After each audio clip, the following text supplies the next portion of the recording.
The White House, President Joe Biden is at a roundtable with Jewish community leaders, speaking more about the terror attack and the growing threat of anti-Semitism here and abroad. I'll say thank you.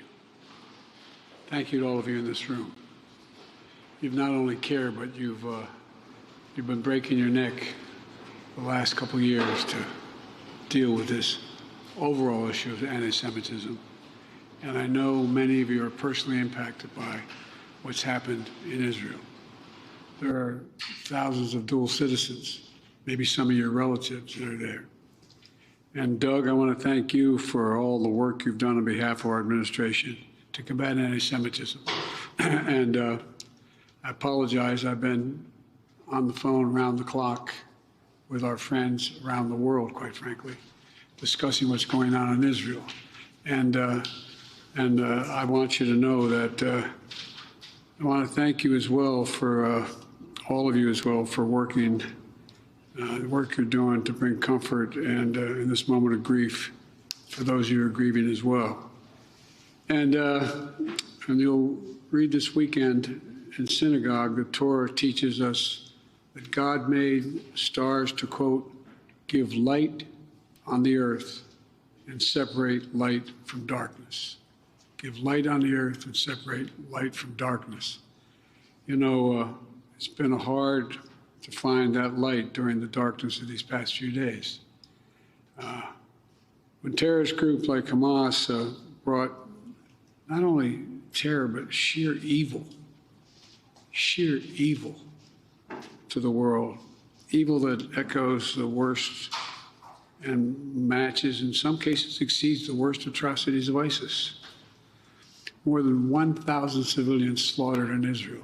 By the way, I've been speaking with a number of Israeli leaders, a number of leaders around the world, leaders in the region as well.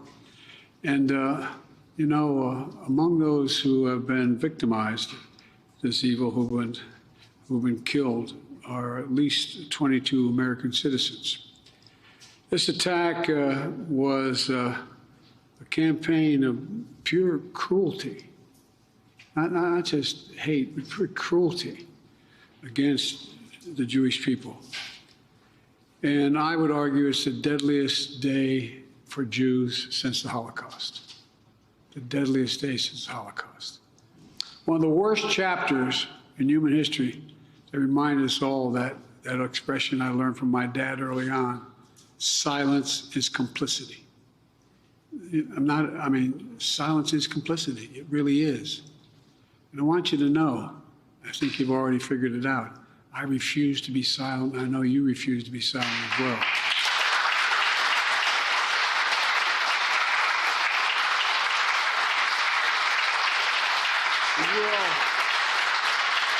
I know you're here with my senior staff. You all represent a voice that America has to hear. America can't be silent. You know, we not only reject terrorism, but it goes beyond that. It goes beyond rejecting terrorism.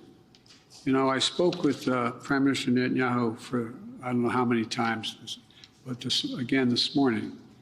And already we're surging additional military assistance to the Israeli Defense Force, including ammunition, interceptors to replenish the Iron Dome, and we've moved the U.S. carrier fleet to the Eastern Mediterranean, and we're sending more fighter jets there in that region, and made it clear to the Iranians, be careful. We want to make it real clear. We're working on every aspect of the hostage crisis in Israel, including deploying experts to advise and assist with recovery efforts. Now, the press are going to shout to me, and many of you are, that, you know, what are you doing to get these folks home? If I told you, I wouldn't be able to get them home. Folks, there's a lot we're doing. A lot we're doing. I have not given up hope on bringing these folks home. But the idea that I'm going to stand here before you and tell you what I'm doing is bizarre. So I hope you understand how bizarre I think it would be to try to answer that question. In the days ahead, we're going to continue to work closely with our partners in Israel and around the world to ensure Israel has what it needs to defend its citizens, its cities, and to respond to these attacks. As I said yesterday, My commitment to Israel's security and the safety of the Jewish people is unshakable. The United States has Israel's back, and I have yours as well, both at home and abroad. You know, you can see the pain in some of your faces as I walked into this room. You okay, kiddo? Well, your fear for family, friends back in Israel. You worry about kids being targeted in school, about going about their daily lives. You're hurt by the downplaying of Hamas's atrocities and blaming Israel. This is unconscionable.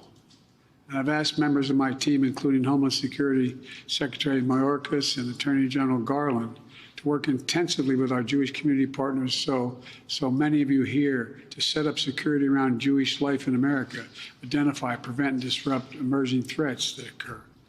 You know, we're also going to continue to condemn and combat anti-Semitism at every single turn, at every turn. You know, the past few days have been a solemn reminder that hate never goes away. Hold on a second, I used to think you could defeat hate, that you could make it, all it does is go underground. It just goes underground, it doesn't go away. It only hides until it's given a little oxygen, a little bit of oxygen. And that's why I've secured the largest ever increase in funding for physical security for nonprofits, including synagogues, Jewish community centers, Jewish day schools.